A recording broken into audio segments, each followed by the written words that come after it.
Hugão, antes de falar do Zé Ricardo de fato, quero falar sobre a SAF do Cruzeiro. Recentemente, você citou isso no programa, e aí nem foi eu que estava presente, era o Vitor, nosso outro repórter, participou Uhum. daquela reunião lá na Toca da Raposa com Pedro Martins, dizendo que o Cruzeiro tinha mapeado alguns técnicos que teriam que se encaixar no perfil de futebol que o Cruzeiro tem pensado de forma moderna.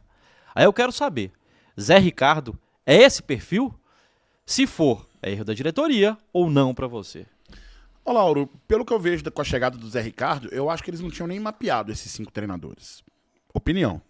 Acho que não tinha nem mapeado. Porque quando você geralmente tem esse tipo de planejamento, e sim, eu sou torcedor cruzeirense e acredito no que a gestão do meu time fala.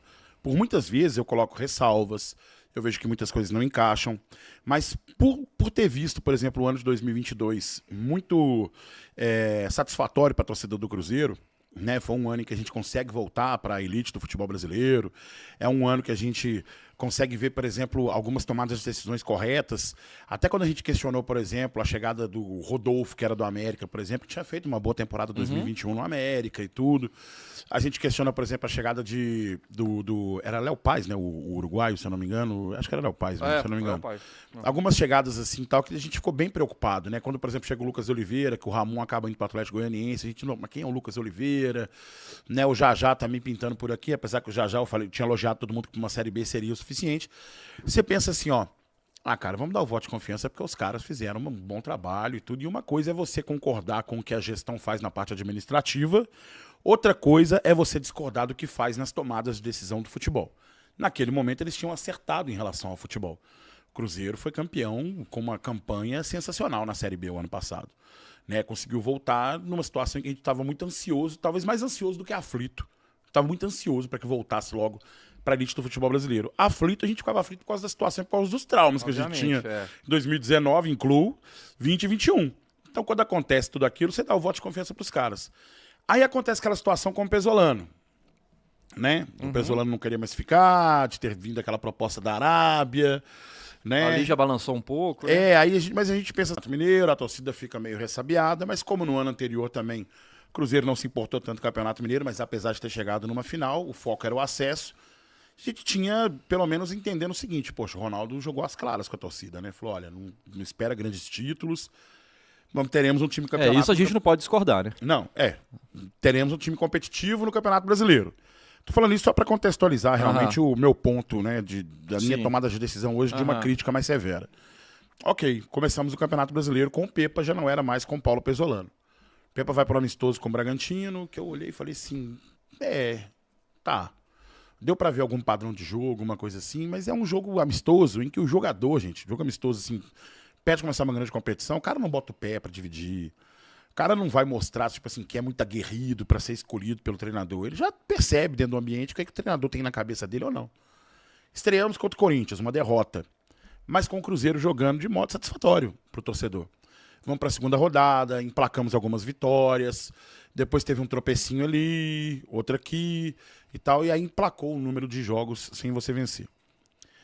Cara, se você virar pra mim e falar o seguinte, você acha que o Pepa era o principal culpado disso? Não, ele não é o principal culpado. Mas ele tem sua parcela de culpa com as tomadas de decisão.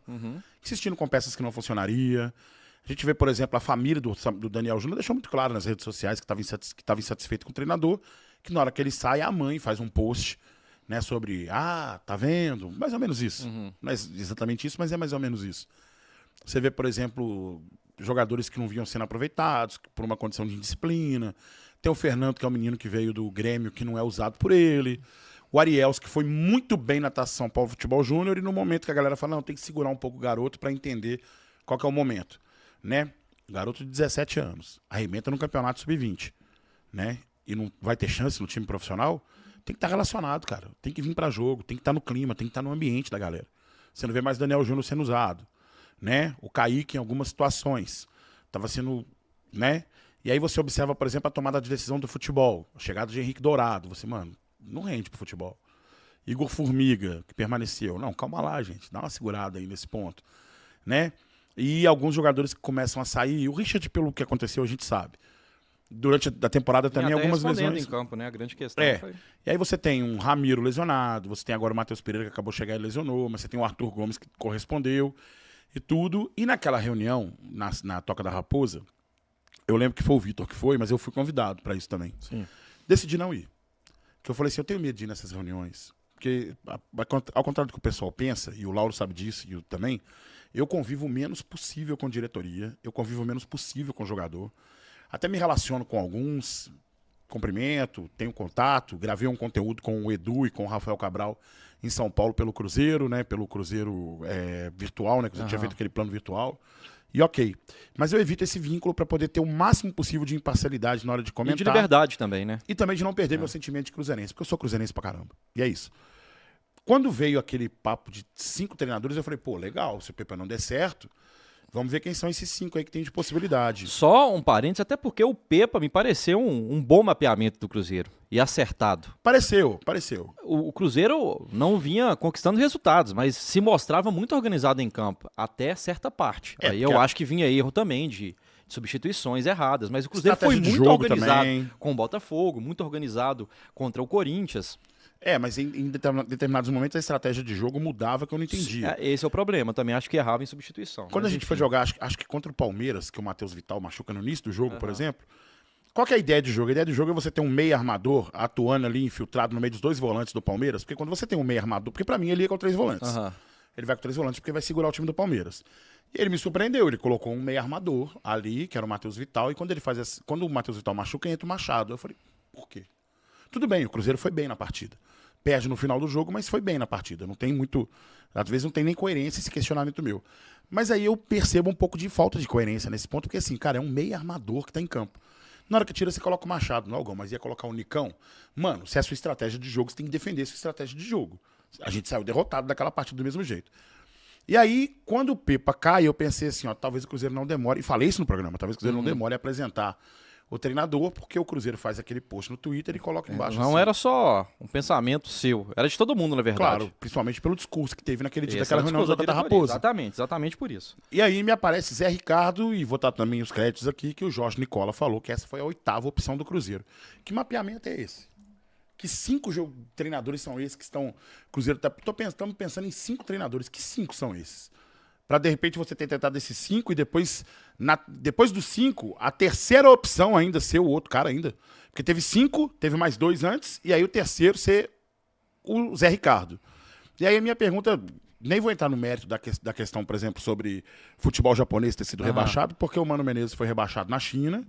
Filipão foi também péssimo no trabalho lá também. Salvo engano, acho que o Mano já tinha até começado um trabalho na Série B com o time que ele dirigia. Na época ele volta para dirigir o Cruzeiro. Não cabe o comparativo, a gente sabe que o Mano tem mais know-how, inclusive. Tem várias ressalvas em relação ao Mano sobre o rebaixamento do Cruzeiro e sobre tudo. Mas ele tem um know-how hoje de treinador, passou pela seleção brasileira, né? Teve uma passagem interessante pelo Corinthians, inclusive na Série B, salvando o Corinthians da Série B. Bicampeão da Copa do Brasil com o Cruzeiro, né? Então, isso aí é um mérito dele, o know-how dele. Isso não tem como ninguém tirar dele. Eu posso fazer críticas em relação ao posicionamento e hoje, tomada de decisão também. Mas é um técnico que está acima do Zé Ricardo, é fato. Você está querendo o Mano Menezes? Não é isso que eu estou falando. Então, cara, qual tomada de decisão do Zé Ricardo? Qual tomada de decisão que é essa? Sabe, eu não consegui entender isso aí. E aí abre a margem para, de repente, começar. O Hugão torcedor, que às vezes o pessoal cobra muita coerência, tem que entender que nós também somos passionais. Eu, Fael, Toledo, Nanda, Tripa, Betinho, Samuca, Ana Paula, todos nós somos muito passionais no programa.